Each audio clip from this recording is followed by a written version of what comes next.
Okay, greetings, brothers and sisters. Today, Friday the 13th, 2025, June of the month June. So I got a bunch of things to get to, and all of the theme for this video is they are no longer in the planning stage, right? So a lot of the truth community was about things that they're going to do. You know, this shadow government, the stuff that we talk about here and, everywhere else. Things that they might do or going to do, right? And for, the time we have now, they're doing those things, right? It's not something that they're going to do or they're planning to do. It's things that they're going for it, right? And so there's a lot of things to indicate that we've entered into that phase. And I've been talking about this for a while. Like if you find a movie with a lot of Illuminati symbolism and, these type of things and some of these narratives, I watched the end of the Boys show and it had so much in it. The show has had that in it for a while, but it had all those kind of things. And it's not really worth covering because, the things are actually happening now. And so there have been some things that they've done, the COVID thing, the 9/11, some of these other, types of events they've done. But for the most part, it's a lot of conjecture about where this is going. But right now, where there's going to be massive lifestyle changes, like that's in focus right now with Trump's big, beautiful bill being dystopian and about, a power grab and moving even more wealth and all those things. All the nightmare things that people worried about Trump are coming true. And this just happened with Israel bombing Iran. The things that have been, on people's minds, these are things that are people worried about are now actually happening. And I'll show you a couple more things to go with this. They arrested this senator. It looks like kind of a stage thing. But, these are, big time events where there's no, it's like there's the talk of fighting. There's the blustering before a fight, right? Like a boxing match or a WWE match or the martial arts MMA. There's all the hype where they say how much they hate each other and trying to get people to see there's bad blood. But then there's the actual fight, and that's where we're at right now, where we've entered into where there's an actual fight happening, the initial stages, but the preliminaries are over with. Struck at the heart of Iran's nuclear enrichment program. We struck at the heart of Iran's nuclear weaponization program. Is there anybody more unlikable than this motherfucker? This fucking little fucking stupid ass bullshit little thing right here. We targeted Iran's main enrichment facility in Natanz. We targeted Iran's leading nuclear scientists working on the Iranian bomb. We also struck at the heart of Iran's ballistic missile program. Early this morning, multiple explosions were heard at Iran's Natanz nuclear power facility. Iran this morning says that site has not been destroyed, although Israel this morning saying that center has been severely damaged. Other reports that it has been destroyed. So Iranian state media today also saying that 3 military commanders in the Iranian regime were killed, as well as 6 nuclear scientists who were killed. And Iran's ministry issued the following statement saying, quote, the aggressive actions of the Zionist regime against Iran could not have been carried out without the coordination and with the approval of the United States. Thus, the U.S. government, as the main supporter of this regime, will be held responsible for the dangerous consequences of Israel's adventurism. Now, U.S. Secretary of State. Okay, so I just saw Christine Ananapora. I turned on the news. I was eating breakfast, and she was saying that the information that's out there is that Israel, Netanyahu, made these plans to bomb Iran right after Trump won the election. Like this was already going to happen. Now, Iran had already done some things that they're saying this is a retaliation, but as soon as Trump got elected, he knew that he had a green card. He had a, not a green card. He had a green light to go do anything he wanted. Because Trump already kind of said that during his run up to the presidency. And Netanyahu said Trump had been the greatest friend that Israel ever had. And it shows you how much Trump is getting punked. Because if it had been any other person, the U.S. would have been pissed about this, and it would have strained relationships with Israel. But he's just doing genocide now, full out in Gaza. He's invading the West Bank, and he's got a green light from Trump to do anything he wants. And Trump is just going along with it because Netanyahu kissed his ass enough in the first term to where Trump is, that's all Trump gives a shit about. And so Russia has a alliance with Iran. We're already at close, proximity to war with Russia.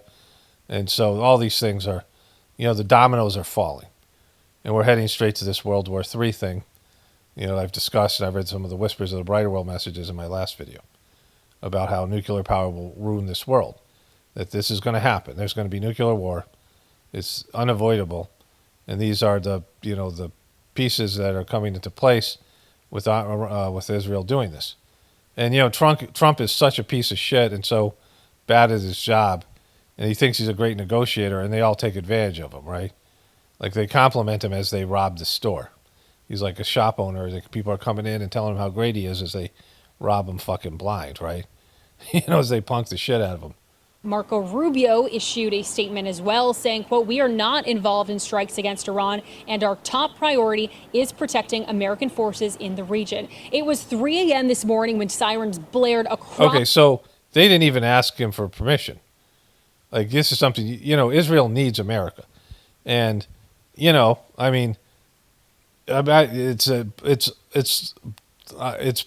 really hard to accept how the majority of Americans are still pro-Israel.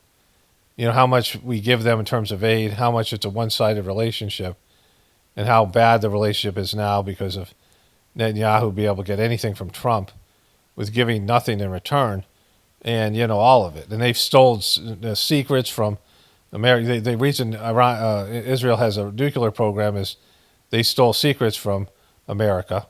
This is not a friend, right? And they bombed American vessel. Whatever the name of that ship was, I'll think of it later. And so, that bombing of that vessel, there's a good documentary on Al Jazeera about it, the USS Liberty, I believe it's called.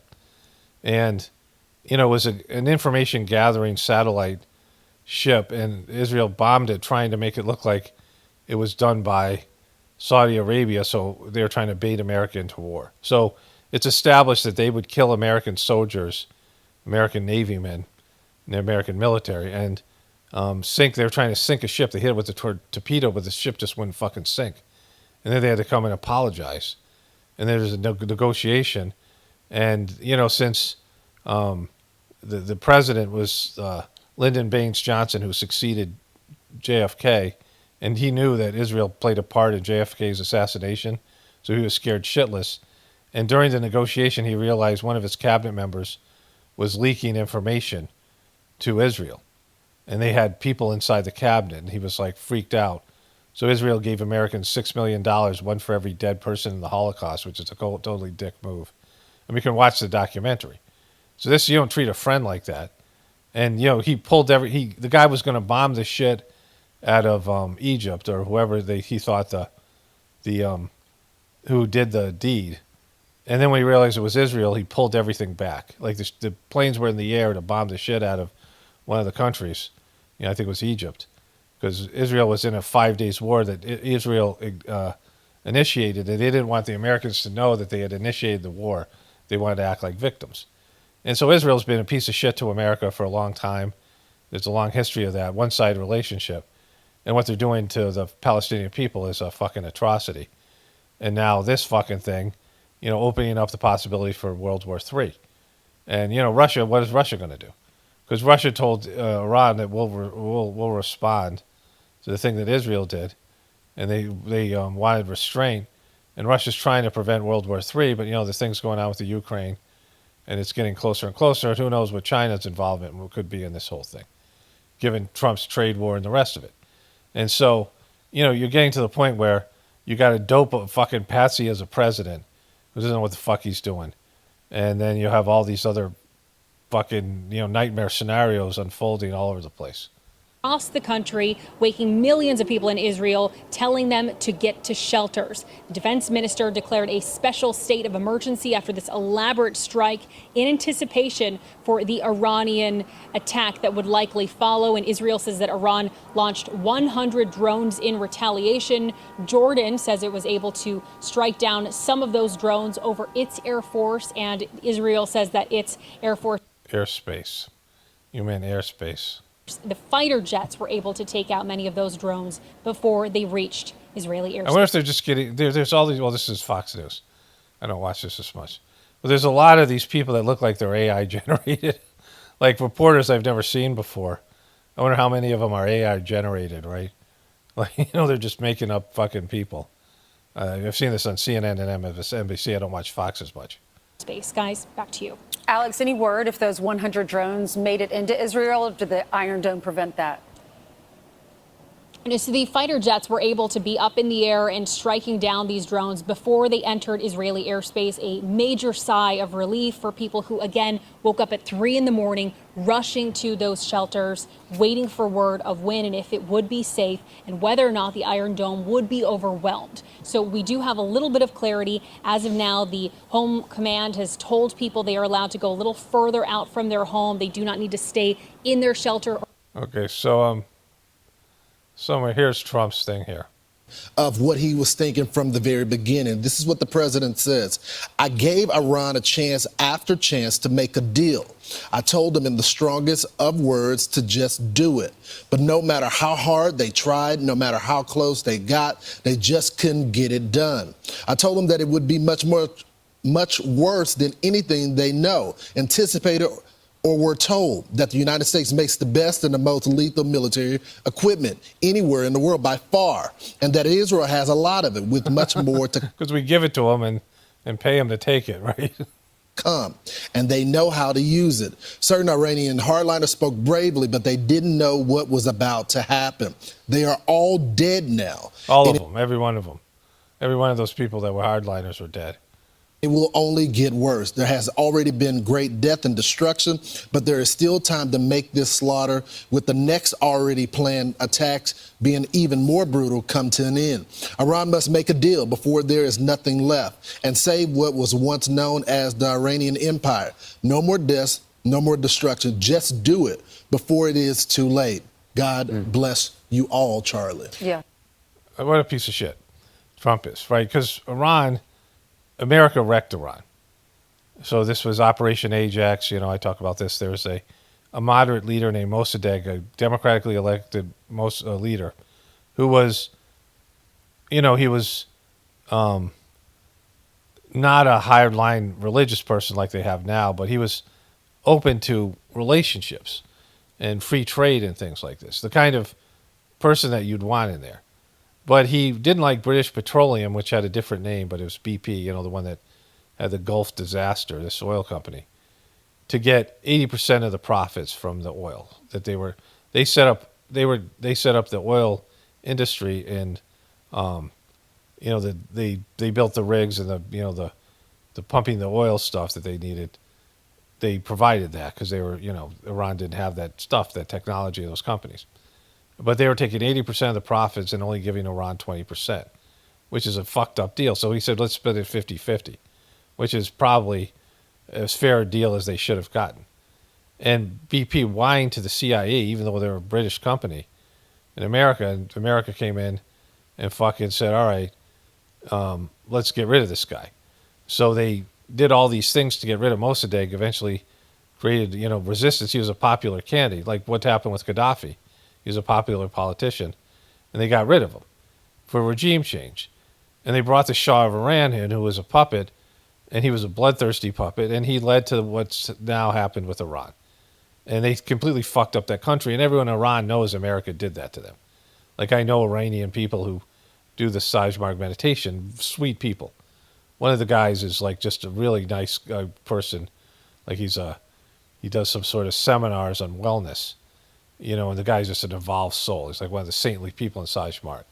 And I had lots of conversations with the guy. I brought him a Native American movie, and he gave me an Iranian movie, which I didn't know what the fuck was going on. It didn't seem to have a plot, right? I mean, there was subtitles and shit, but it like made no sense, right? And I'm like, this is your best movies? Like I had this I had a lot of Native American like videos and things. I had this one. It was this mini series they made on storytelling. Like it's a kind of a cool thing. But anyways, these people are really sweet. All the Iranian people that were, that went to the ashram, and they all could have been bitter towards Americans and hateful because of what America did to them, right? Of course, these are the cream of the crop of the country. But, they know, and America, the CIA admitted to this recently after 65 years, but everyone knew it.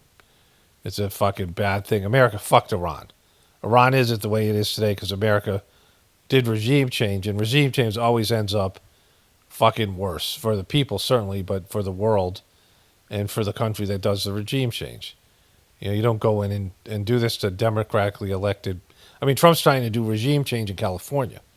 The people in California, whether you like them or not, whether you think they're pieces of shit or not, are democratically elected. I'll get into that, right? And it's a fucking, these are asshole people. Like Trump thinking it's myopic that Iran somehow owes, allegiance to America and should just do whatever deal they want just so we won't bomb the shit out of you. That's abusive. It's abusive.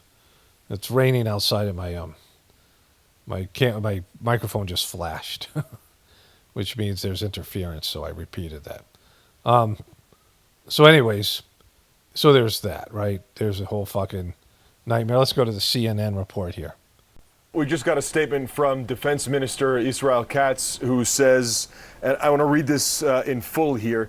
He says, following the state of Israel's preemptive strike against Iran, a missile and drone attack against the state of Israel and its civilian population is expected in the immediate future. Two important parts to that sentence there. First, the defense minister is acknowledging that Israel has carried out what he calls a preemptive strike against Iran. This is what we've been looking for over the course of the past days, and frankly, something the U.S. has been tracking for... All right, so, you get the idea. They're not covering this as much as I thought. It's actually big news, and, apparently Iran launched a bunch of shit like we saw in the other thing, and none of it got through. And so Iran has missiles that Israel can't block. And they have higher, they're going to have to go like full boat. They're going to have to like fucking do real damage. I mean, they're going to have to like, whatever. They just can't, unless they get a cave, but they're not going to sign the deal. They have to, their countries could implode the government. And that's just going to get worse. And that everyone around there, all the Muslim countries around there, they're seeing what's going on, right? They're seeing what Israel's doing in Gaza. They see what Trump's doing. And so there's all that aspect to it, right? There's 2 billion Muslims, and there's a lot of these Muslims a lot of these Muslim countries have, very powerful militaries. I mean, they're equipped militaries. They have lots of money, the oil money. And, Iran it's a lot different than Iraq. Iran has a better military than Iraq did. And so, America can't fight another fucking war with Iran right now with the trade wars and all the other bullshit's going on, right? There's complete chaos. And at some point, America deserves to be, attacked. I mean, America's done so much damage across the globe. That shit's going to come back to us just on some karmic level, right? It just has to happen. And Israel as well. Israel's been a real dick there in the fucking Middle East.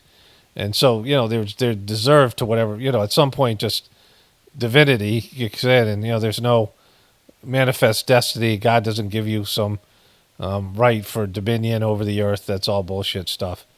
It's not the Holy Land, that fucking Wailing Wall where they hump the wall, all that fucking bullshit, right? So, at some point, there's going to be, this is going to break the other way. And so, when you're a bully, when you're bullying countries and you're bullying people, it always comes back at you. It just always does. Everyone knows that. So as of yesterday, the main part of this video was going to be the senator who was arrested. And he starts crying, talking about it like he was, it looks like it's kind of, I'll get into my interpretation of what happened. And that's a huge event. But, Trump is just saying, fuck you. Trump is just fuck you to everybody. And, when you reach that stage, if you're in a divorce, And it's like, fuck you, no, fuck you. And there's just that element, and then it's just going to go as badly as it can, right? When you're in a relationship with somebody and you're not even listening to them, you don't give a shit. You feel like anything you do to that person or entity is, the job you work at is justified. You feel completely wrong and victimized, and you're just making shit up like Trump does. And the other side is just, they're like, fuck you, no, fuck you, this kind of thing, right? That Ezekiel and Tony and Ezekiel, that goes to that some movie, kind of fuck you, Tony, fuck you, Ezekiel, this kind of thing, right? And so that's where we're at. But it involves Rand Paul. Now, Rand Paul is, he's one of the better Republicans, and he's urging fiscal responsibility for this shitty bill that Trump wants, the big, beautiful dystopian bill. And, which is, well, we've already talked about the nightmare. I saw you showed that video of this girl who uploaded the bill to ChatGPT, and the feedback was horrible. Then I asked Gemini about it similarly. Of course, they have some liberal bias, but, this isn't a liberal guy. And so this is how petty and shitty Trump is and how fuck you he is, because listen to this. I've just come from my office, and, it's kind of a great time of the year in the summer. My family comes up. My son and daughter-in-law and grandson are coming up because we were going to the White House picnic, but I've just been told that I've been uninvited from the picnic. I think I'm the first senator in the history of the United States to be uninvited to the White House picnic. What a petty little piece of shit Trump and his people are. Fuck them. What a little bitch he is. Trump's a little fucking bitch. And his people are all like, they're just fucking petty and just uninviting him from the picnic. Like, what a fucking bitch move. Like, what a piece of shit. You're uninviting Rand Paul. Now, I understand a Democrat. I mean, they're still fucked up, but in uninviting Rand Paul because he won't pass your bill that you didn't even fucking read because you're an uncurious fucking job of the hut piece of shit that doesn't give a shit about policy or any of these things. A bill you don't even really know what's in it, just that you've been told by your handlers it needs to get passed. And Rand Paul isn't going along with a fucking shitty bill. I mean, he's gotten Elon Musk back into the fold. Apparently there are some video clips. I think they're real clips. Who knows if they're AI. But Elon was with Trump, and of course he was posting positive things about Trump on Twitter. And so I'll double check that. I don't have the video clips up. People sent me them on Instagram. But Rand Paul and a few people are standing up to this fucking horrific bill. And they'll tweak it and get it passed. More than likely it's already passed through the House. And because he's doing that, they uninvited him from the fucking picnic. I mean, Jesus Christ. The White House is owned by the taxpayers. We all are members of it. Every Democrat will be invited. Every Republican will be invited, but I will be the only one disallowed. Holy shit. He's such a petty piece of shit. To come on the grounds of the White House. I just find this incredibly petty. Yeah, it is. Like, it's fucking, what a bitch move. I have been, I think, nothing but polite to the president. I have been a intellectual opponent, a public policy opponent, and he's chosen now to uninvite me from the picnic and to say my grandson can't come to the picnic. I just the level of immaturity is beyond words. I've been here long enough that if anybody has ever followed me, I've been a critic of Obama, I've been a critic of Biden, I've been a critic of the previous Trump, but always in I think, a reasonable fashion along policy. And so they've decided they want to declare war on my family and exclude us from the White House. And I just think it's incredibly petty, and I hope someone will ask them some questions about how they've decided. What a little bit of what fucking bitch he is. I want to see if Trump answers those questions. To sink to this depth. What was the explanation given to you? No explanation. We're just not welcome. But you have to get a ticket. Holy shit. And we've always gotten tickets. I mean, I've been to 10 White House picnics. There's like Easter egg rolls, there's picnics. This is for Congress. And I think what's particularly galling about it is, I don't know if this came from the president on down, let's hope not, but if not, it's coming from his petty staffers who have been running a sort of a paid influencer campaign against me for 2 weeks on Twitter. If you look at my Twitter, it's just gobs and gobs of these people. We know they're being paid because the White House. That's a bitch move too. So years ago, I went out, was doing something. I came back home. It was before I was married, so it was like 2017 or something. And my wife and I were like dating. We had met, but and so so I'm just thinking it's a time frame. It's like 2017 sometime. And I came back and I had a migraine headache. And I opened up my video and there was all these fucking comments of what a piece of shit I was, right? And it was about, there was some other guy who was supposedly a truther who had taken one of my whole videos and put it up to his account and monetized it. And I didn't know who the guy was. And so I, did whatever I did and he got a copyright strike. Because it was, and people had let me know, like people who were my viewers said, this video, people are stealing, because I had talked about this. It happened to me quite a bit. And there's all these foreign people didn't even speak English or some from other country would take videos, that's not mine, but other people's, and post them and monetize them. And there's one video, it was about Beyonce and the Grammys, and my video got 350,000 views, and somebody stole my video and got 500,000 views. And they were making money off of my content and, stealing it. And not even, they'd cut off the part that I, would say who originally made the video. So it wasn't even getting, some sort of, it just, not linking to my account, any of these things. And, which still is fucked up. And that's why I have this thing, no mirroring on my account. Because people do this all the time. There's somebody who has posted some of my videos to some Apple thing, people masquerading as me, like this thing. It happens all over the place. And people make money off it, and they're parasites, right? And so this guy was a regular truther who made some of his own content, but also stole other people's videos and put them up there. And he made a video about how I was trying to take his channel away. And like it was some personal thing. I didn't even know who the fuck he was. I didn't know what his channel was. I never heard of him, right? And he made this video telling all of his followers to come and harass me and tell him that I was a fucking, whatever I was, like a shill or piece of shit because he stole my video.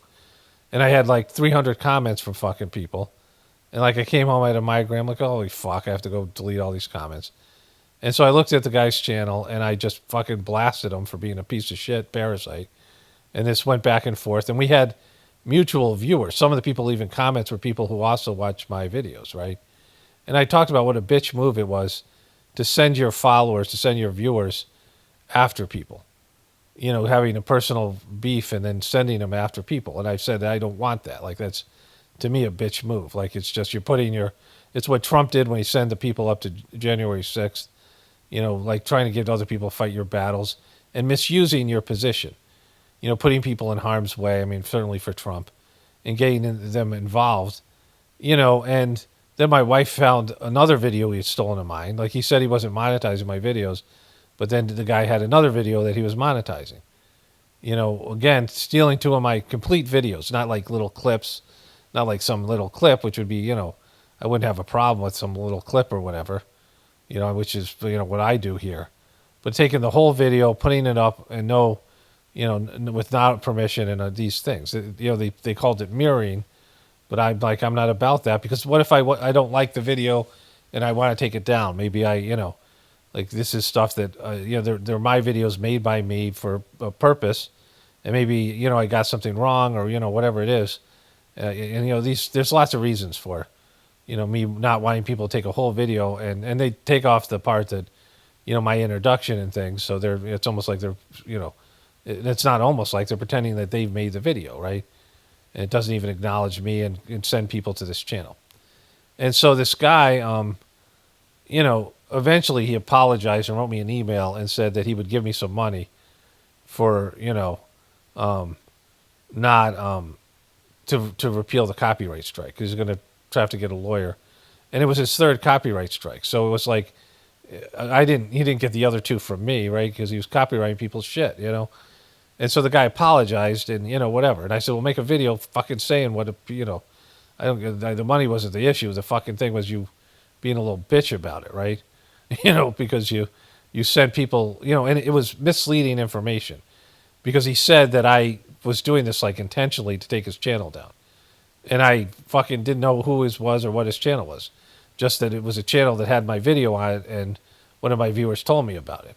Which my viewers will find my videos and tell me people are stealing your videos, right? Or stealing your content or ideas and things. And publishing them as their own, like saying things that like like somebody just sent me something today that some other person was talking about the year of chaos, and I don't know if the person got it from me or not. A shitty video, but getting more views than I am, less subscribers and getting more views, which is depressing, right? But anyways, I just look at that as being a bitch move where you take people who trust you and you mislead them and send them after somebody else in a harassing type way. And they're harassing him on Twitter. They're harassing Rand Paul on Twitter, and they're, like he's saying, they're paid cronies, which is the fucking worst, right? People who buy views and fake shit and, fake comments or whatever, bot comments, or it's just dumbass, dumbfuck Trumpers. And so, it's just a fucked up thing. I mean, it's just embarrassing. Trump's a fucking embarrassment. I'll see if Trump addressed this, but it's just a petty little thing, just a bitch move. I mean, what a piece of shit, right? And we'll get more into this with Trump. Like, this is just, like I'm saying, that they're just not hiding things anymore. They're just doing things like this, like just vindictive, we're the good guys, everyone else is a bad guy. This is like, fucking Hitler shit, right? This is like, just isolated, insulated, say we're the gods, we're the people who know what's right, and everyone else against us is a piece of shit, and anything we do to them is totally justified. Like, this is a fucked up thing, right? Okay, truth details.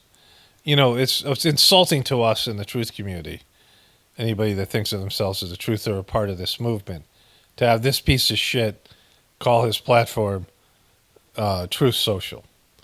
Because there's nothing truthful about Trump. He's a fucking lie. Like Trump, everything about him is a lie. He's authentic as a liar, right? He's authentic as a petty piece of shit liar. But anyways, of course, Senator Rand Paul and his beautiful wife and family are invited to the big White House party tonight. It's a congressional picnic. It's for Congress at the White House. So it's not even, Trump is there, but it's really for Congress, the Congress. He's the toughest vote in the history of the U.S. Senate, but why wouldn't he be? Well, you just said it right there. You said it. You answered your own question here. It's because he's the toughest vote in the history of the U.S. Senate. Like this is how he's defining the guy. Not that he was great on COVID, not that he held Fauci to, he took Fauci to task and these things. Not any of the things that Rand Paul's done good. Not anything about him other than he's the toughest vote in the history of the U.S. Senate. And that he's not willing to vote for your piece of shit bill that you didn't even read, right? That's why he's not invited. And your petty staff did this to him or whatever. Who knows what the plan was. I mean, I don't think Trump is really doing much of anything but appearing in public. And that there's just this anger and hostility amongst his people. This is coming right after they've manhandled another U.S. senator, which was a fucking huge mistake, right? This is them just fucking displaying themselves, right? People are displaying themselves, and not just here. You'll see this with people in your life, like people who are, what they really are is their essence is coming out. What they're not their, their true spiritual essence, but what they are as a person that they hide from everybody and they're pretending not to be. He's the toughest vote in U.S. History of the U.S. Senate, but why wouldn't he be? Because it gives more time to get his vote on the great big beautiful bill, right? So he would be invited so they can work on him some more after harassing him on Twitter. One of the greatest and most important pieces of the legislations ever put before our senators and congressmen and women. It will help to make America great again. I look forward to seeing Rand. This party will be great. Okay, so this is him being a total piece of shit. Because Rand Paul didn't get an invitation, and then he asked the White House, and they said, you're uninvited. You're not invited to a party for senators, which you can't do that, really. I mean, it's something like it's It's a thing for senators. It's a senator party that is hosted at the White House. And so these senators bring their families out, and, you know, it's a total bitch and petty move, and it's even more of a bitch move to pretend that you didn't do it and lie about it like a lying piece of shit on a thing, you know, a Truth Details on fucking Truth Social. Like, this is the truth. It's not truth. And the fact that they've hijacked the truth community, so like people think of the truth community as being these dumbass fucking Trump dumb fucks and, you know, the cubies. And so, you know, it's everything, you know, you don't need to be told. I mean, you guys get it because this is Trump being petty, because you totally disinvited him, and now your staff did, and you have no control of your staff. And instead of saying, wow, we made a mistake, that's on us, it makes it sound like he made it up, that Rand Paul made it up, right? And he wouldn't have, if he didn't say this, he wouldn't have been able to go. He wouldn't have an invitation. You know, wouldn't be like, oh, of course, come in here. And so, you know, unless this is some staged thing between the two of them, which it totally could be, you know, but either way, it would show how fucking petty and shitty they are. This would be a scripted fucking drama that would show Trump being a petty piece of shit, right? So I want to get to the Trump and the senator thing, because that's really bad. But they call that a truth. If you post something on Truth Central, it's called a truth. It's not a tweet, you know, it's not a video, you know, whatever. It's a truth. And how obnoxious and fucking disingenuous that is, that everything that's written on Truth Social is a truth. Here's a truth. I just dropped a truth. You know, I'm a much better truther and a much more honest person and much better at any of these things than any of those fucking people are. Any of the Trumpers. Just on the idea that I'm calling bullshit on the obviously faked assassination attempt and all the other things, right? I'm much more objective. And I would never call my videos the truth or posting that they are truths. Like I'm, you know, that everything's 100% truthful. You know, that I'm not going to get anything wrong or make any mistakes. And they're flat out fucking lying. You know, I'm not going to lie. You know, I'm not going to misrepresent something. I might get something wrong or misinterpret something or see it from my own prejudicial lens, my own personal lens. But they're just flat out fucking lying about shit, right? Like Trump knows he wasn't invited. He knows that this was a dick move, and he's pretending like that. Of course he's invited. Well, then why does he have an invitation, motherfucker? You forgot the one guy who isn't passing your bill? You invited all the Democrats who are voting against it, and the one Republican that's not making, you know, it's a deciding vote, and the one Republican who's not voting for it, there's a couple of them, but, you know, one of the few, he didn't get an invitation, and you saying that in the Post, he's the toughest vote in Congress, in the Senate. You said that in your post, like it's a fucking lie. You're just lying, you piece of shit. So then this happened. Ms. Sanchez is recognized for 5 minutes. Thank you, Mr. Chairman. Welcome, Mr. Secretary. There was no tax bill passed during the Biden administration, and I know that because I served on this committee during that administration. So I just wanted to clarify that. And in the interest of time, because our time here is limited, I'm going to ask you to please limit your answers to yes or no questions, and I'm going to jump straight into those questions. Mr. Secretary, do you still believe that the president's tariffs are going to be a one-time price adjustment for American families? If prices go up, they will be one time. Okay, well, unfortunately, you appear to be talking out of both sides of your mouth, because you yourself have admitted, after conversations with Walmart, that some tariff costs are going to get passed on to consumers. And in fact, we've already seen that prices are rising on many everyday goods. No, Congresswoman, please don't interrupt today me. we had The time is mine. The time is mine. Please don't interrupt me. I will ask you questions, and I will grant you an opportunity to answer them, but please don't interrupt me during my time. With pleasure. Okay, I know I'm a woman, but please try to limit yourself to answering. Okay, so there's groans there. My questions. No, I'm sorry, but we get talked over all the time, and I don't want that to happen at this hearing. I would remind members, the gentlelady is recognized. Please proceed. Thank you. The time is mine. Clothing is going up 20%. Shoe prices. Okay, so let's get this guy here. Where is he? Here he is. Oh, here he is. Here he is. This guy is a robotic, weird fuck, Scott Bessent. And he's pushing Trump's terrorists. He's an absolute piece of shit. He's annoying, just visceral. I have a visceral dislike for this guy, more than most people. I almost have no reaction to these people. And she is like so much worse here because that happens all the time. Like these guys, these Congress people, they hold these people, they bring these people in and they either praise the shit out of them, tell them how great they're doing if they're, if they're aligned with their party, or they disrespect them and they make shit up about them and they put out disinformation about them and their shit. Both sides are putting out disinformation, right? Both sides are just lying, and this whole thing's. Why even have these things, right? Other than drama and little bits of things that'll pop on Twitter, something like this, right? And if this guy, if you go through it, I'm sure he's going to interrupt some men too, right? Because it happens all the time. So to her to make it about women, how women are always interrupted and get talked over, and everyone's groaning. Because it's just so piece of shit. Like just, you got these guys, they just manhandled a senator. They're not inviting Rand Paul. They're disinviting him, all the shit that they're doing. Israel's fucking bullshit thing they're doing. And the fucking terrorists. Like Trump is fucking up all over the place. Trump is imploding and these things are going to start to have consequences. And you got to fucking wreck it by doing that. Like you got the guy. All you have to do is not be a fucking moron and say stupid shit like this, right? Like this is why there's no hope for the government or any of these, for anything. The liberals and the liberal point of view, everyone's a fucking victim. Everyone's got their bullshit, self-serving narratives, and everyone's tired of it, right?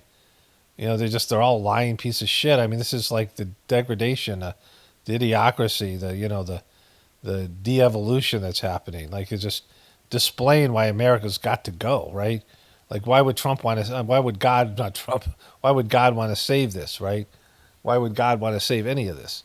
That's why Trump's president, that's why all these pieces of shit are, these are the people in power. And they're just, where's better going to come from? How are these people going to bring in better to make things better? Like all they can do is make things worse. They're fucking horrible people that are, under functioning, displaying their depravity. And that's all, they'll go in one fucking way, right? Okay, so I want to get to this senator. There's a few things I want to lead to here first. So this is the guy who claims to be a truther. And when he posts truths on Truth Social. I'm very proud to have helped Los Angeles survive. Los Angeles right now, if we didn't do what we did, would be burning to the ground. That's not true. Does anyone think the whole city would burn to the ground? The whole fucking city. It's a huge fucking city. And all of it would be burning to the ground? No, come on. It wasn't that bad. The protests were not, they're state, like here he says. And that's not over yet. These are radical left Who's this dude? lunatics that you're dealing with. And they're tough. They're smart. They're probably paid, many of them, as you know. So this is true that they were paid, but that means that the people that you're paying on Twitter to harass Rand Paul, or the people that you pay to create a, your bullshit assassination attempt, or the people he paid, he came down the escalator. Remember that moment that he came down the escalator and, it was a thing that was predicted by the Simpsons. And Trump's coming down the escalator to run for president, right? That speech that he gave, that original speech. And he paid all these actors to be there. They're all paying people, trolls, they're all paying, all this stuff is fake. And he's admitting to it. The protests are fake, so they're not going to burn the whole city to the ground. They're not going to burn it. It's just it's not going to happen. You didn't save that. It wasn't that bad, right? It wasn't even close to that bad. He's a liar. They're professionals. So that's the first thing. Mr. President, in 2020, when you were talking about unrest in American cities, you said, quote, "We have to go by the laws. We can't call in the National Guard unless we're requested by a governor." What changed now? Why is this situation different to not consult with Governor Newsom about this? Well, the biggest change from that statement is we have an incompetent governor. So I talked about governors, but I didn't talk about he's an incompetent governor. Look at the job he's doing in California. He's destroying one of our great states. And If I didn't get involved, if we didn't bring the Guard in, and we would bring more in if we needed it, because we have to make sure there's going to be law and order. You had a disaster happening, and they now admit it was a disaster. I watched the chief yesterday, who's a good man, by the way, and he said, well, we're lucky we did this because they were overwhelmed. You saw what was happening. So we did the right thing. Everybody agrees to that. But no one agrees to it. Nobody agrees to it. You're fucking, you're people, you're bonehead fucking people, and you're dumb fucks who don't realize you're stripping them of their rights. They're the only ones who agree to this, right? You have a governor who let the city burn down, didn't want water to be sent down to him. I sent billions of gallons of water. I wanted to do it in the first term. He wouldn't do it over, I don't know, they have environmental reasons, but there were no environmental reasons. I think it's just a political philosophy. But it's lucky for the people in Los Angeles and in California that we did what we did. We got it just in time. It's still simmering a little bit. Okay, so this is, for him to say he's incompetent, and I don't know if I can find it, but somewhere else he said that he had to save the city from the mayor and the governor, right? He had to save Los Angeles from the governor of the state and the mayor of the city. Let's go back to this here. But not very much. Yep. And what crime has he committed that would warrant his arrest? What crime has Governor Newsom committed? A crime has he committed? Yeah, to warrant his arrest, as you had I think his suggested earlier. primary crime is running for governor because he's done such a bad job. That's not a crime. He said he should be arrested for running for governor because earlier he had said you should be arrested.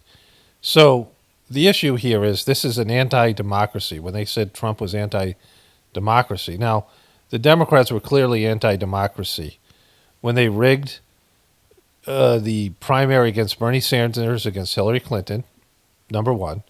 They rigged the primary against Bernie Sanders against Joe Biden, number two. They didn't primary Joe Biden, who 70% of the country said was unfit to be president because he was having mental cognitive issues. And then they put in Kamala Harris without her winning a single vote and winning a primary. Those were all anti-democratic things that they did. They were anti-democracy. They always talked about Trump being anti-democratic, but they were also anti-democratic. And I'm not a democracy person. I think there's a lot of dumb fucks out there. I mean, dumb fucks on the left, dumb fucks on the right, dumb fucks in the center, dumb fucks who are too stupid to be either part of the left or the right or anything, but they're not doing it because they're left-right paradigm people. They just don't care about what's going on around them because they're dumb fucks, right? So you have, and people are getting worse. Like this is Idiocracy. This is the movie Idiocracy. It's actually kind of worse than that. People are really stupid, dumbed down, and then all the other things go with it, the toxic stuff that's in their foods, the poisons they're eating, self-sabotaging behaviors, all the things. And so those people voting, those people, a person voting who has doesn't have any knowledge, doesn't even know who the candidates are practically, doesn't look at any of these things, why does their vote count as much as somebody who's put a lot of effort into who they should vote for, does a lot of personal research, is smarter?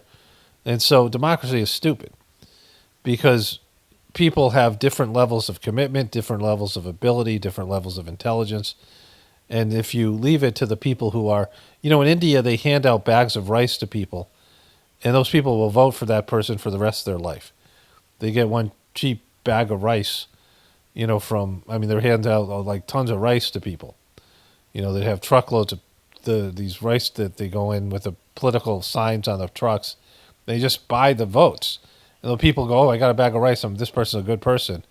And they'll be loyal to them. They're simple people, ignorant people. And they get a bag of rice and they think this person's a great person. They don't know that the guy is cheating at them all the money and, doing things that are causing their poverty, right? But they get one little piece of bag of rice, a little bit of a get back for them from all the ways they're being rigged and the system's rigged and cheated against them, right? And so, but if you do have a democracy, which I, again, don't believe in, but all these other people do, and Trump says he believes in it, that you have to respect what people elect. And if they elected Gavin Newsom, he's their governor. And they have to live and die with that, like his choices. And they can vote him out the next time. but they reelected the guy, and they're going to run him for president. Like, he might be our next president. Like, he's the front runner in the Democratic Party right now. And so he has destroyed California.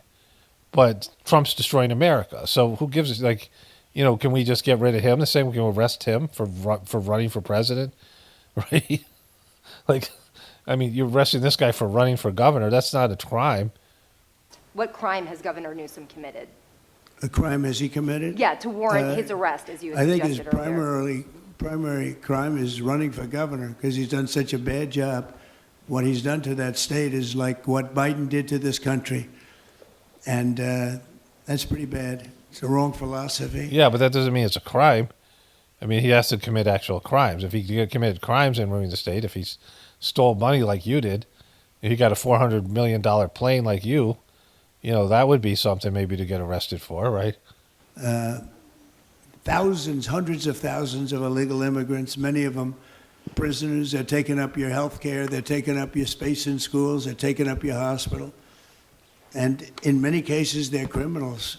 And we have to do something about it. And we're doing something about it. I want to thank the incredible patriots of ICE and Tom Homan, who has been incredible, and Kristi Noem, likewise incredible. The job they're doing.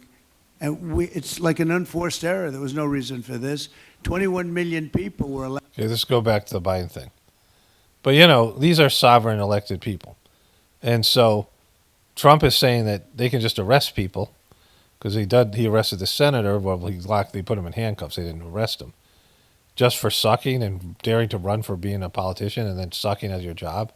If sucking at your job is, you'd be in fucking jail for like fucking 500 years of consecutive life sentences.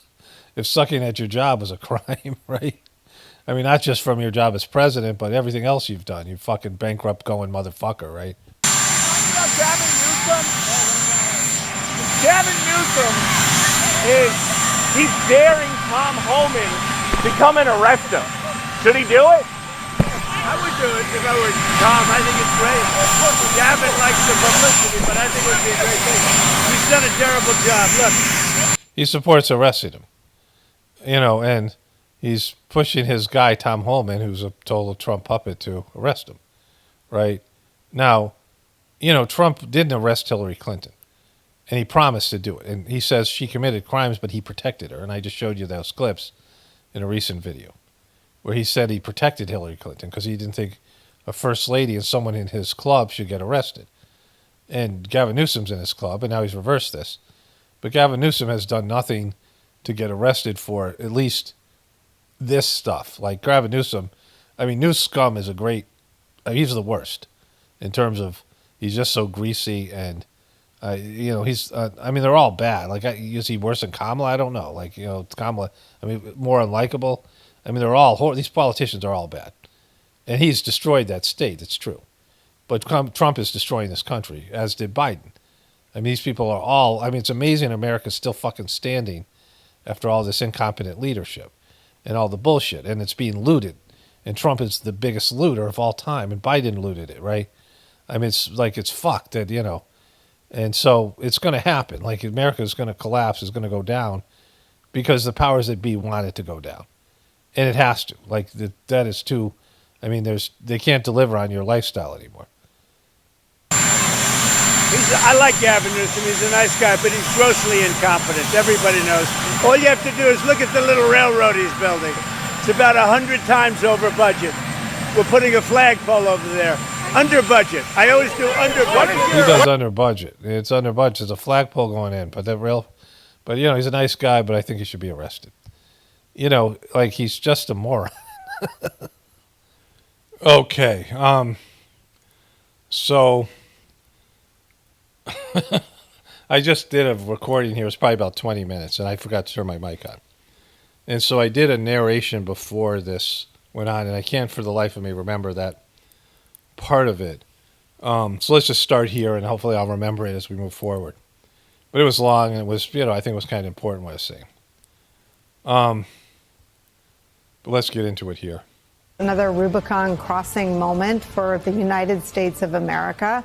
A sitting senator, California Democratic Senator Alex Padilla, was treated in a manner you don't see every day in the United States of America or in any democracy for that matter. Today, he was forcibly removed from a press conference that was being held by Homeland Security Secretary Kristi Noem. The sitting senator was then handcuffed and his body was placed on the ground. The video released by Senator Padilla's office shows what I just described. Sir. Okay, there's a possibility that he was being ruly. I don't know if there's earlier video of him asking a question. Like, apparently he interrupted Kristi Noem. So, and I don't know. She's holding a press conference, so I don't know exactly what that was. Because I don't know how somebody holding a press conference, unless she was making a statement beforehand, it's going to come up that Kristi Noem's going to say he didn't identify himself, and you can clearly hear he said it. I remember what I was going to say. I'm going to show you this first. I'm going to do it in a different order. Hands up, hands up. I'm Senator Alex Padilla. I have questions for the secretary, because the fact of the matter is a half a dozen violent criminals that you're rotating on your I also want to hands up.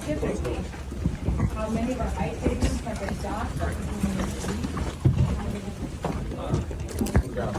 On the ground. Hands behind your back. Hands behind your back. If you don't my hands, go ahead. Put them behind my back. So this is over the top. There's no reason to handcuff him, right? There's no reason to cuff him. You maybe even escort him out of the room, but again, he wasn't being violent. He was just speaking up. So there's a couple of things here. So let's say the first thing I always look at is the possibility of something being staged, that this is political theater that both sides are involved with, right? Both sides are in agreement that we're going to do this political theater, like some fake rap beef, which draws attention to both artists who are about to release albums. And so they draw attention to themselves promoting their album. Like fake rap beefs are, a big part of like all these things now. It's even in politics where there's fake conflict and both sides benefit. Now, the only thing Trump gets out of this is sending a clear message of fuck you. We no longer care about what anybody else thinks. And if you guys disagree with us, we're going to put you down, right? And so the problem with the politics that we have now is when you categorize everything as good and evil, this is something both parties did. Joe Biden did it with, we're fighting for the soul of America and demonizing MAGA Trumpers and all the rhetoric around Trump. We know Trump was evil and everything that he does is going to be evil. And Trump has done the same thing for the Democrats. And so when you say you're fighting against evil, it means a couple of things. It means that everything that you do to combat evil is justified. The ends justify the means, and you're fighting evil, so do whatever you got to do. And sometimes you got to fight evil with evil. And so, there's no sense of a dialogue either, because you're not going to make a deal with evil. You're not going to make a deal with the devil. When you look at yourselves as good and the other side is evil, then it's over. Like, it's just, you got to fight it out. Like, it's just, and in any situation you get into, like a divorce or like any number of conflicts like this, when it reaches that level of both sides think they're the heroes and think the other side is evil, then all there is to do is just fucking, annihilate each other. Like, that's just all, like, that's the only thing that can happen. And then anybody who criticizes you in Trump's case is evil and should be put down. And that you're doing God's work, which I want to get into too. I'll talk about God's work at some other point here. I want to get this other stuff out. This is the stuff I was going to say in the beginning of the video. And so both sides are evil. Like, there's no heroes here. They think they're the heroes, but they're not. Or they are playing the role of the hero, or they're trying to convince America they're heroes, but they're both evil. And they're both doing, taking America down with all this kind of shit, right? And so for Trump, it just says, fuck you, I don't care what people think. Now, this goes along with what I was saying about, nonviolent protests as done by Gandhi and then copied by Martin Luther King. And the way that those work is you kind of provoke a reaction. You get the powerful group to beat the shit out of you on camera, and you get good people to watch it. And then there's, people stand up for it. But people are so selfish and so narcissistic and so fucking dark and brutal that they don't give a shit about that. Like, people aren't going to be outraged by this. This is like what appears to be a Mexican guy that's a senator. So he's one of the 100 senators, and he's just been put down like a fucking dog. I mean, he's going to be going to that party, at the White House. I mean, if he's, in D.C., and he's been put down like a dog, and, then he's going to speak about it here in a second. I'll show you that. But, and there's not going to be outrage, and the Republicans are going to be fine with it. The Trumpers, of course, are going to be fine with it. So, that kind of nonviolent thing doesn't work, right? And, and the other thing is God doesn't want to save America. There's always a possibility, if you've seen, this in your own life, you've seen it in, whatever it is, something that's going downhill, and things will save you. Like, things will save your relationship, things will save your life. As you're getting older and you start having physical issues, and you think this thing's going to kill you, but it doesn't. Like, you have these, you flirt with disaster, you flirt with death. My first marriage, we were just walking on the razor's edge, about to go over the cliff, and it was just like the straw that broke the camel's back. One little push would have pushed us over, right? There was too much mental illness, there was too much poverty, there was too much emotional and psychological stuff going on, too much stress. And, everyone was doing, the maximum amount of, my ex sabotaging it, it was functioning as good as we could. And the whole family was suffering. And I was just waiting for that thing to push us over the edge. Like, after waiting, it's like Damocles' sword hanging over your head. You just know it's coming. And there were reprieves that happened. We'd get some kind of support, something to keep us going. Like, just at the, most desperate time. But eventually it was going to go over. There's just, like, your body starts doing this, right? You get into a terminal state, and you get these reprieves, you get these remissions, but you're not getting better. You're not becoming a baby again. You're not having the fountain of youth. You're dying. You have a car sometimes, and you go to fix the car, and you fix one problem, and then you get another problem, and you fix that, and now you got a lot of money into it, and you fix another one, and then next thing you know, you're like, I could have bought a whole new car for everything I'm fixing it, and the thing just won't run.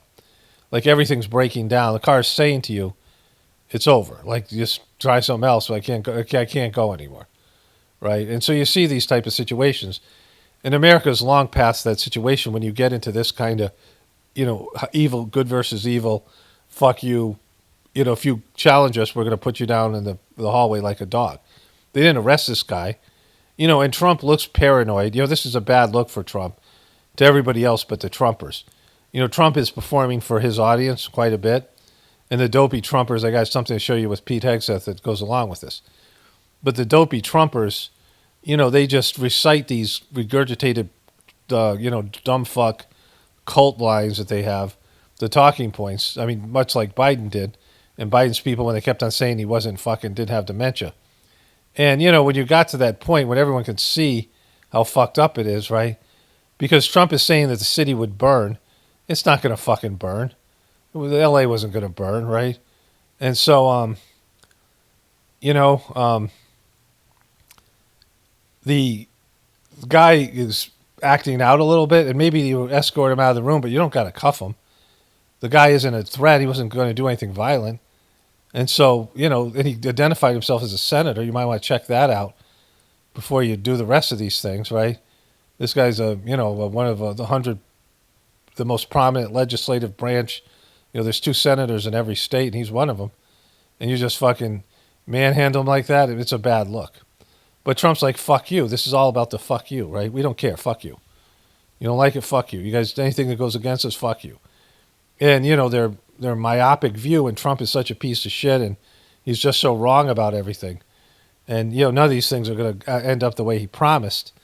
And so he's just, pushing this to the edge. One more thing about if God's backing something, then things will happen. You might be pushed to the edge, but you'll succeed. And there are times that America could have collapsed, and there was some divine backing. There was some reason for America to keep on going. But that isn't present anymore, right? When Gandhi got the British out of England, got the British out of India, the second master Sajmark system was given instructions to get the British out of England years earlier. And, he did the spiritual work, and then the events unfolded. Like, that's, how a lot of these things work. But right now, the spiritual work has been done to bring about the end of this system in America, and everything that we know now is our system. Whatever it is in the future, it won't resemble anything like it is now. And even in terms of AI, you can see that coming. All right, cool. Hey, other hand, lay flat, lay flat. Other hand, sir. Other hand.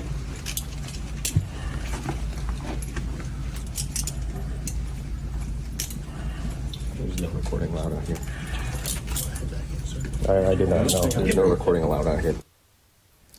There's no recording? Why? Who the fuck said that? Fuck you. You know what? Fuck you. Well, you going to arrest me for recording? Is that like fucking, that's where we're at this thing. Disinformation campaign underway on Fox News, where Neom did an interview in the 3 o'clock hour and said he didn't identify himself. I'm going to ask the control room to rewind that and play it again. While they're doing that, let me just state this. He said, here it is. Watch for yourself. Sir, hands up, hands up. I'm Senator Alex Padilla. I have questions for the secretary. Okay, so let me show you Neom's statement here. Everyone on the enforcement actions that are ongoing to bring peace to the city of Los Angeles. And this man burst into the room, started lunging towards the podium, interrupting me and elevating his voice, and was stopped, did not identify himself, and was removed from the room. If he had requested a meeting, I would have loved to have sat down and had a conversation with him. That coming into a press conference like this is political theater. It's wrong, and it does a disservice to this country and the people who live here. So. Okay, so again, there's no apology. They went over the top. They look paranoid. When Trump says the city's going to burn down, he's imagining things. He said the sky is falling. He exaggerates things. The immigrants are eating the dogs and the cats, lying about shit. Like he's a lying piece of shit, right? Selling things and exaggerating, using fear and anger, which is always used in all these situations. Now, he did identify himself. Maybe she meant when he first came into the room. We don't have that footage. They're not showing that footage of him coming into the room. Here's the arrest part. But they don't have the other part here. But they're pushing this idea that he did all this stuff to provoke it. And maybe he did a little bit. And maybe it is political theater. We'll show the guy crying in a second. And he does a good job of acting if that's the case. But this is a horrible look for Trump because he got a lot of Hispanic support. And there are a lot of people who are, that are Trumpers who maybe would have a problem with this. They should, because they just can't be beating the shit out of people and arresting them or handcuffing them when they're not doing anything that, this is an over-the-top response. They might have pushed them out of the room. And apparently they met. Neom and this guy met. And Rahm Emanuel was saying on Anderson Cooper's show that they should have came out and did a joint press conference. But, they have to admit some wrongdoing, that their attitude and their policies are pushing for this, just like the thing with Rand Paul, right? And this guy should have been going to that. This guy would be invited to the White House after getting manhandled like this. And, if he provoked it, sure, that's whatever it is, you still don't buy into it. But the Trump fucking people are just like, fuck you, we're the heroes, and you guys are the villains, and we're just going to beat the shit out of you and crush you at any turn. And it's, it shows you Trump's attitude. Because Trump's a pussy. Like, he's not doing this stuff himself. But he loves to see it. Like Trump is, he uses lawyers and security guard and other people to fight his battles. But he's created this, sure, Tom Homan, go arrest Gavin Newsom. And remember when Gavin Newsom said that thing about, when Trump said, Gavin Newsom's a nice guy. I like him. I like Gavin Newsom. He's a nice guy. But you call him new scum. He's new scum. He's not old scum, at least. He's fresh scum. But you call him scum. You don't. That's not a nice guy. That's not how you treat a nice guy, just because he's incompetent at his job. Scum is a pretty severe fucking insult, right? Which I don't have a problem with. But don't claim he's some nice guy. There's another thing I want to show you with Rand Paul too. There's a criminal aspect of everything that Trump does. And he bragged about this when he was doing The Apprentice. there's a criminal mindset. When you know you're going to do something wrong and you already have a story cooked up, like how you're going to deal with it. Like, they knew they were fucking Rand Paul over. And they knew we probably would go public with it. And then they were just going to deny that ever happened. When Trump basically admits to it in his tweet by saying, why would anybody disinvite him? I mean, he's the most difficult senator, and like fucking, but like he said, why somebody, you ask the question and then he gives the answer, which means that's the reason.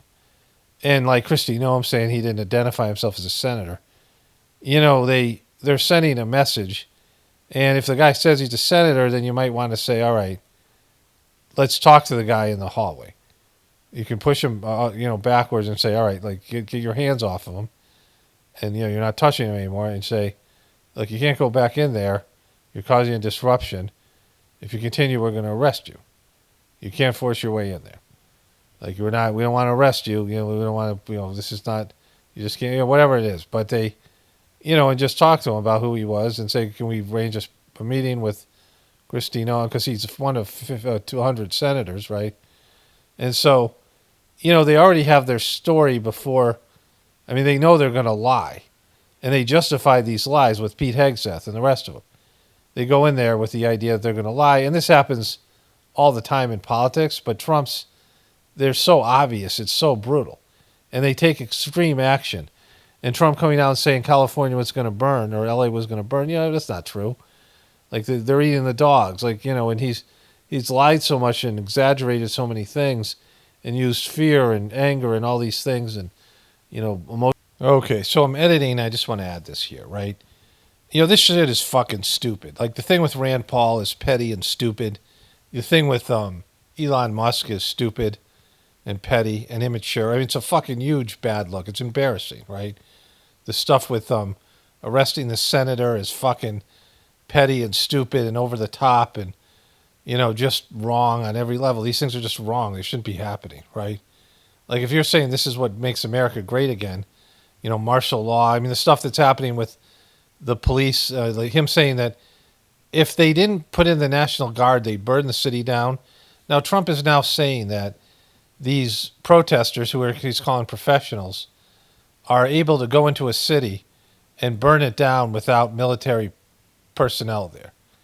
And if they are professionals, then why aren't you fucking going after them and the people that paid them, right? Like if somebody paid these guys to go riot, then go after them, arrest the people that paid them, arrest these professional protesters because they're about to burn the cities down. And if it isn't that and it's organic, you're saying that Americans are going to burn cities down? They're going to burn cities to the ground? I mean, if you're saying it's that fucking bad, this is a democracy. And if that's what people are doing, and it's not just some deep state bullshit, right? This is because you're not arresting anybody in the government or anybody else. You're not going after the people are putting them up to this. So you must be in on it. If you're not going after you can't prove who's being paid and arrest all those people that are professionals. Going after those people who are in Chaz and in Portland. You remember there's this guy, he came up on these protesters, and they were famous people. They were famous protesters, and they were all living in these tents, and they were obviously this tent area was allocated by the city for these people to stay in. They could go in this place over. He was going over a bridge, and there was this little sort of almost like a park, but it was like cement, like an area. And all these protesters were camping out there. And so why not go after those guys? You could go and review all their files and things they did and prosecute them for federal crimes.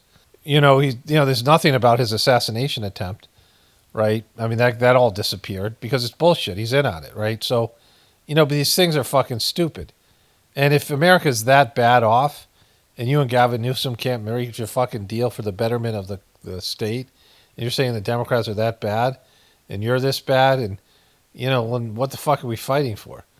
I mean, it's just stupid shit. It's petty stuff. You and Elon, supposedly saving the country from going bankrupt, and then you have this like fucking shit fight on Twitter, and then you come back together and you're butt buddies again. Like, what the fuck is happening, right? Like, like this is just fucking. It's just so stupid. it's so remedial, it's so low vibration, like it's so just, everything. Like it's just, there's no reason for any of this stuff to exist. And it's all lies and deceptions and staged political theater. And, none of these things are, you're creating these tariffs. There's fucking, at least for Israel, and they're 100% evil and what they're doing is evil. But they have, biblical teachings about the promised land, which is bullshit, but they believe it. At least some of them do. And they've been trying to get this land that, they believe it to be their homeland. And they're trying to get it back from Palestine. And they've been trying to do it for thousands of years. But Trump is just doing this random shit. And it's always stupid and it's always like unnecessary. It's always petty. It's always embarrassing. It's always low vibration. And if that's what your, make America great again is about, like this is Idiocracy 2.0, right?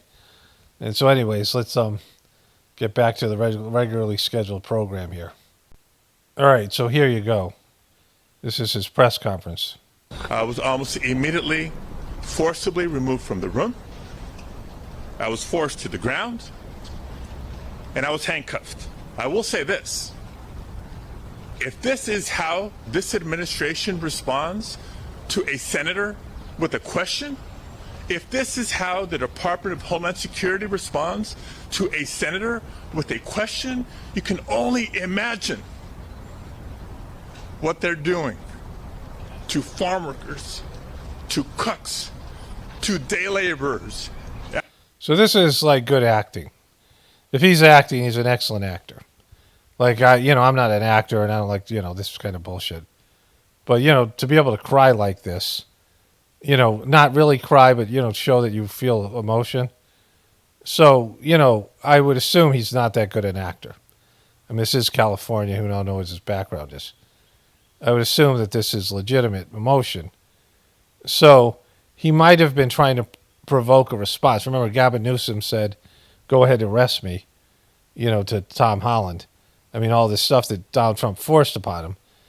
But it shows them being over the top, right? Reactive, not thoughtful, not think, this is just sloppy behavior. They should never, this guy was not arrested. They cut out this one part you saw where there was a segue there. They did most of this fucking press conference, but they left out the part or this statement. They left out the part where he said, they didn't arrest me and they didn't detain me. They just handcuffed me. And then they unhandcuffed him and let him go. And so they didn't need to handcuff him. They didn't need to do any of those things, right? And that was just, it's a bad look for Trump. And it shows overall stupidity. Let me show you this other thing, because this shows you like more of what I'm talking about. But the overall attitude is just fuck you. Like Trump's going full fuck you. And his people are going full fuck you. That's what they're doing to Rand Paul. That's what Israel did to Iran. That's what Israel's, in a sense, doing to America and Trump. It's just like everyone's out displaying themselves and no one's holding back. And no one's like worrying about consequences. There should be consequences for saying we want to force Denmark to give us Greenland. There should be consequences for saying stupid shit. There should be consequences for 150% tariffs. There should have been consequences for a lab leak of COVID virus that came out of, what the official stories came out of Wuhan lab. There should be consequences. People should go to jail. People should be executed for the amount of people that died from that, right? Like, there should be an investigation, a global investigation. And China should be obliterated. There should be economic sanctions, and China should be shunned as a fucking, in every possible way. And, because America was involved. I'm not saying that I believe in the official story. I'm saying if these things happen, there should be consequences. So, if you want to play a drinking game, I'm not someone who drinks.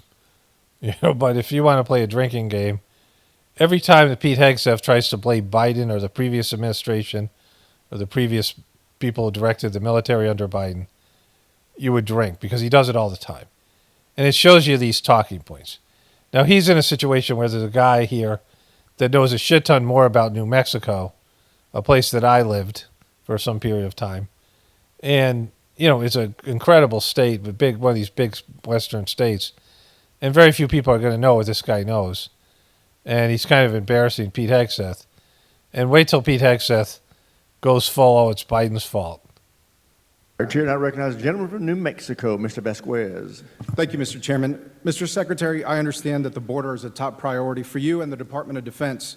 Well, it's also one of my top priorities in my border district. That's why I've introduced bipartisan legislation to stop fentanyl at the border, secure our ports of entry, hire more CBP personnel, and combat the cartels, areas that I'm sure we agree on. Now, DOD has spent more than $525 million from the defense budget on military operations on the border. You've done it by diverting over $1 billion from military modernization and quality of life programs like housing.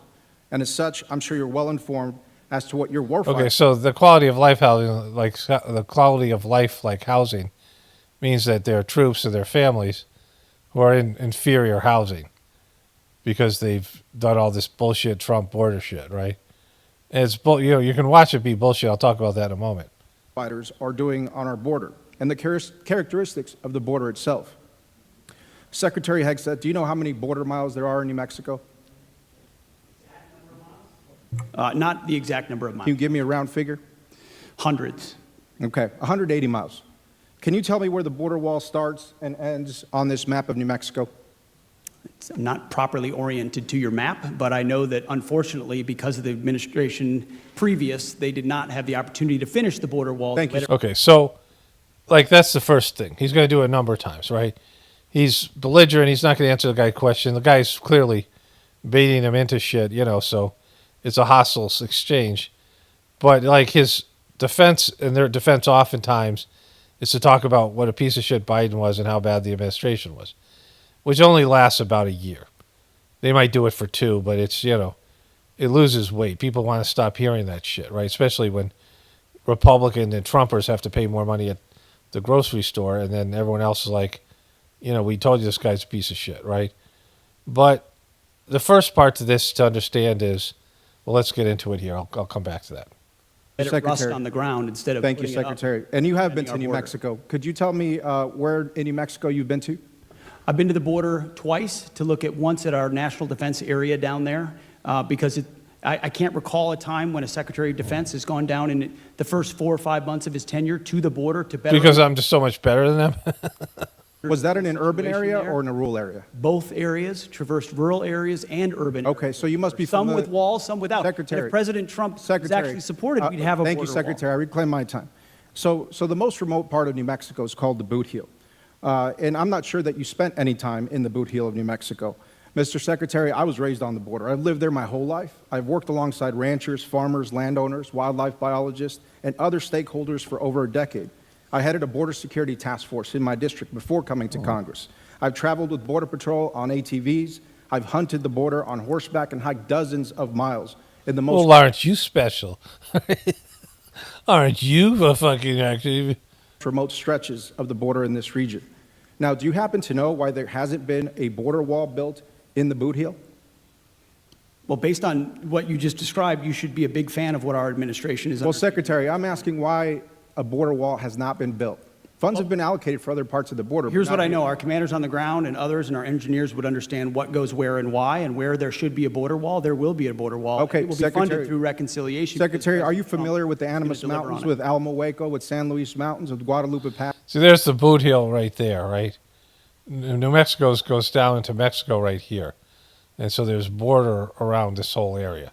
It's a little peninsula surrounded by Mexico. That's for Long Canyon? Again, critical border areas. I'm aware that there are gaps in different places where walls are not as much as effective as other places, and I get that. Thank We're you, applying Secretary. infrastructure I appreciate your answer where it on that. makes the most sense because we're going to get 100% operational Thank you, control of the border. Secretary. So you agree then that a border wall doesn't make sense for the entire country? I think we need a border wall across our entire border. Okay, so you should know then why it's almost physically impossible to build a border across the Animas Mountains and the terrain challenges that poses and the billions of dollars. Do you know if there's roads on those mountains currently? If we're going to spend money as a government, Okay. it should be I'll take that as a no. secure our southern Well, border. the point I'm trying to make, Secretary, is that if this... So, you can't build a wall across these mountains, what he's saying. There's no roads out there. It's undeveloped land. Lots of these areas in the West and a lot of the area on the border, there's nobody living there, right? And let's listen to this one part here. This is so important to the military, and you as Secretary of the Department of Defense should know more about the border.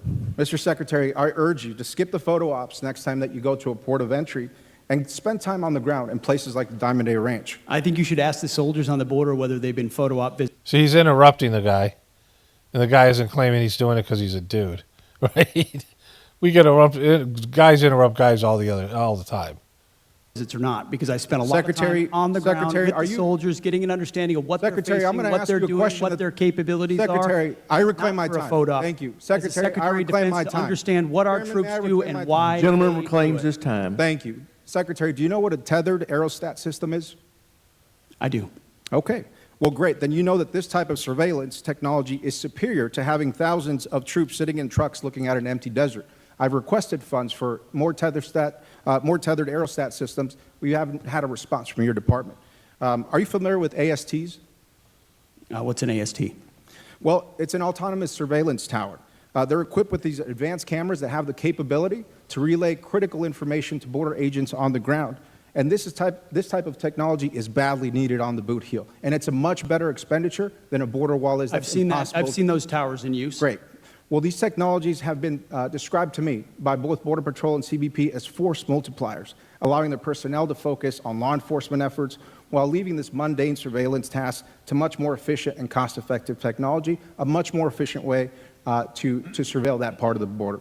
Now, Mr. Secretary, I have serious concerns with your... Okay, so, we now know a lot more about Trump in the second term, right? So what we know about Trump is this. During the first term, he could have been something better. And he had moments where you weren't sure. And he was a guy that was so let's say you don't believe in his bankruptcy, or you say, all right, maybe they were some other story. Maybe he's a real successful businessman. Maybe he is that guy. And that was much more of a possibility because he was an unknown entity. And that he was somebody who was successful enough, the Apprentice stuff and all the things that he did, that he was a national celebrity for being a, builder and, a get things done guy. David Letterman had him on his show, back when the liberals loved him. This is years and years ago. And there was an ice skating rink in New York Central Park that was famous. And the city had fucked it up over and over again. And Trump came in and built it under budget, at least according to whatever Trump and David Letterman. David Letterman was praising him for what he did, like how wonderful it was that he was able to do that, right? And so there was some element where, the Trump that I knew years and years ago, that the brand of Trump was, and then he got elected, that there would be some sense that this guy, had something going on. Like he was a winner, he was successful, and he could do some things an outsider you could do, right? There was just, and I knew personally that wasn't going to happen for other reasons, but we didn't know how dumb Trump was or how moronic he was. And so what we now know about Trump is he doesn't know shit about anything. He doesn't do research, and he's not very smart. And so he just makes arbitrary decisions on often faulty and always limited information. And so he came up with an idea, we should build a wall without knowing things like, what he was talking about, the boot heel there and the, those mountain ranges and some of these other things. That Trump was just, remember he said he was going to get Mexico to pay for it. And of course he just said stupid shit like that. And it was just accepted that the guy was a lying piece of shit and, kind of mentally incompetent, but somehow he was a genius. He was playing 5D chess, and we now know that he was never playing chess at all. He's not even playing checkers because he doesn't know the rules to the game and understand how the game works, because he just doesn't fucking learn shit. Like he doesn't know anything. So he gets the idea to build a wall, and he campaigns on building a wall. And as a grifter, he wants to get some kind of wall up there, or he wants to make sure that the Democrats block him building a wall so he can use it as an excuse, because it's a confidence game. Trump is always working on a confidence game. He's not building a wall. He's trying to sell himself and as a, anti-immigration president. And everyone can understand a wall, but the walls aren't effective. And so Pete Hegseth is in the position of, pushing this agenda and taking money allocated for other important military expenditures and, dropping National Guard into LA when they're not needed and building a wall that's just going to fail just to, appease Trump's grifting. Like, that's how fucked up it is, right? And so they never admit they're wrong because this is an emperor has no clothes type situation following an emperor has no clothes situation with Joe Biden being senile. Like, Joe Biden was fucking had Parkinson's and prostate cancer, and they were rolling out this fucking Weekend at Bernie's corpse who was shitting in his diapers and telling everybody how sharp he was. And then you bring in this guy who's a fucking grifter and a guy who's experiencing his own levels of getting old and dementia and his own fucking inabilities, and a guy who's a loser and a fucking, a guy who goes bankrupt and runs things into the ground and a fucking womanizer and an immoral pig, and they're rolling him out there like he's fucking the reincarnation of Jesus. And so, second coming. And so this is, how fucked it is. And they just come in there, and whenever they get questioned on anything, they're like, well, the previous administration, we have to fix up their, like that's all they ever have, right? And, and behind that is just like a fuck you, we don't care what you guys think anymore. And that's eventually going to spread to everybody in the country. It's going to be a fuck you to every American in the country because, that's what's up. So I was outside doing work, and I pocket selected 2 videos. I was listening to a sports thing, and it went to that video you just saw because I didn't want to hear anything more from Pete Hegseth. And then it went back to this video that I already showed you. And he said something I missed the first 2 times I saw this. I've been a critic of Biden. I've been a critic of the previous Trump. The previous Trump? Who's the previous Trump? Are you implying that the current Trump is not the same Trump as before? I mean, it's just the way he worded it. I don't think he's saying Trump's a clone, but, If anybody has ever followed me, I've been a critic of Obama. I've been a critic of Biden. I've been a critic of the previous Trump. Previous Trump? Who is this previous Trump that you speak of? Right? Anyways. So Fetterman, who has other people write his shit, but this sounds sort of like his voice, like, this is it. I unapologetically stand for free speech. You unapologetically? Who would want to apologize for standing for free speech? What are you talking about? Like, that's stupid.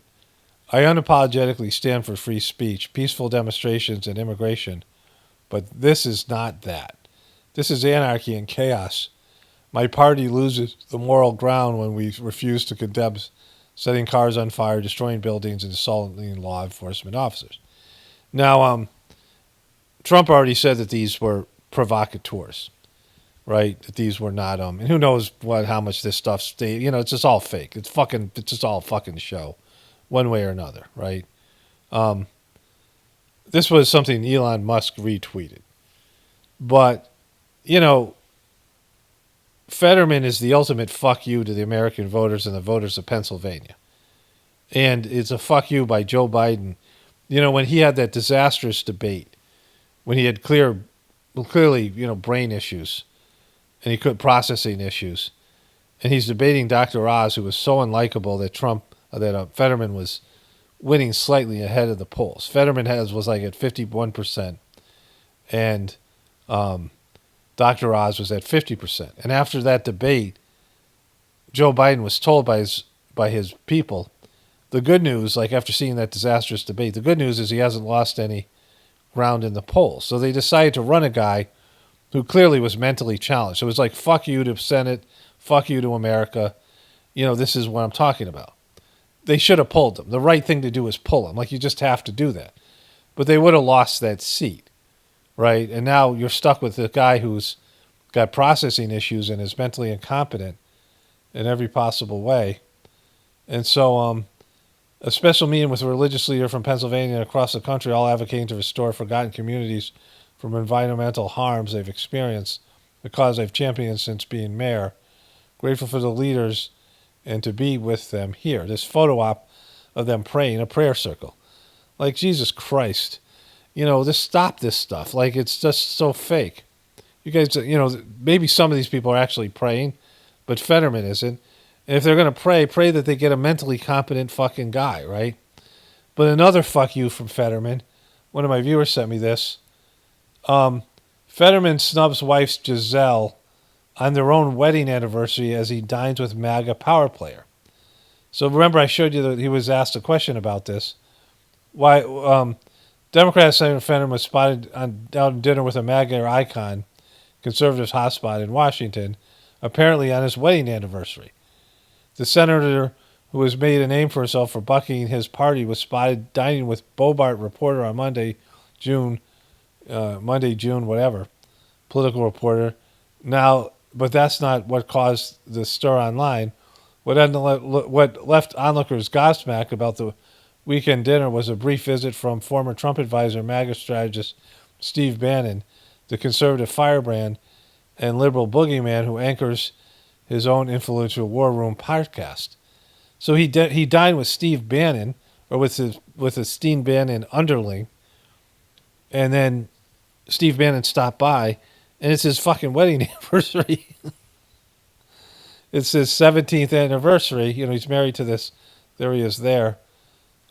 He's married to this witch here. Like, Jesus Christ. Like, he should be thrown out of the Senate just for making bad choices like that, right? Like, you got to go to your, I mean, you know. He said he was sad that he missed his kids' birthdays and all these things when he was catatonic in the mental institution. Remember, a senator from Ohio went to visit him, and he said that Fetterman was catatonic, sitting there making figure eights with his finger, and wasn't able to respond and have dialogue. They had drugged him up so much, he was so fucked. And this guy's a senator until 2028. Like, this is the ultimate fuck you, right? Okay, so I want to wrap the video up here. This is the last barometer of where we are as a country. So there's this guy, Avler Anthony. He had that famous song, Richmond, North of Richmond, and a few other songs. You know, he's kind of a country western singer. You guys know the song. And a video popped up that Joe Rogan said, was recommending this song. He was playing the song with that comedian, the guy that's in that show called Tires, Shane Gillis. So I didn't watch the Joe Rogan video, but I want to see the video. Mercer County, West Virginia, January 6, 2025. And so he's got his dog there, and it's kind of more of a rock song, and it's very pretty brutal, and it sounds like he had a bad divorce or something. And that, that the judge said split it 50-50, but his scornful woman said that's not enough. There's a line in that like that right there. Somewhere in there. Maybe it's here. The court says 50-50, but the math the math ain't right with a scornful woman. That shouldn't say warning. With a scornful woman. And I'm like, what happened to the dude? So I went back and listened to the Joe Rogan thing.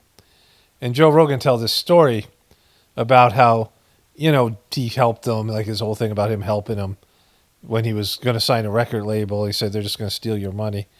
And so the guy gets really popular after, that song released.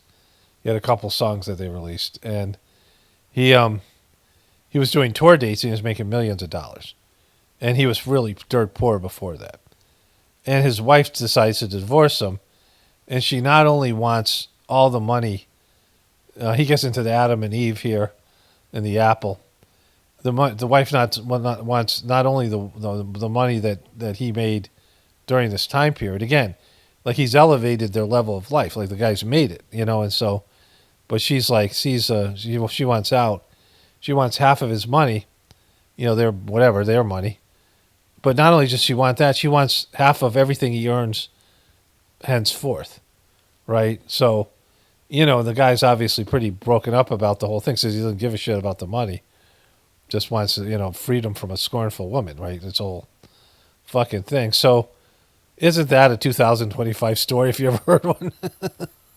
This guy, he has that song about Richmond, North of Richmond, and then he gets a wife that's, as much of and again, that's, whatever story's coming from his side. Maybe, maybe she has a different side, but either way, they think that you'd think his success would actually help the relationship. But apparently it did not. Only spirituality will save this world. It's paramount, definitely important for the apocalypse and the ascension. Everyone have a blessed day and be grateful.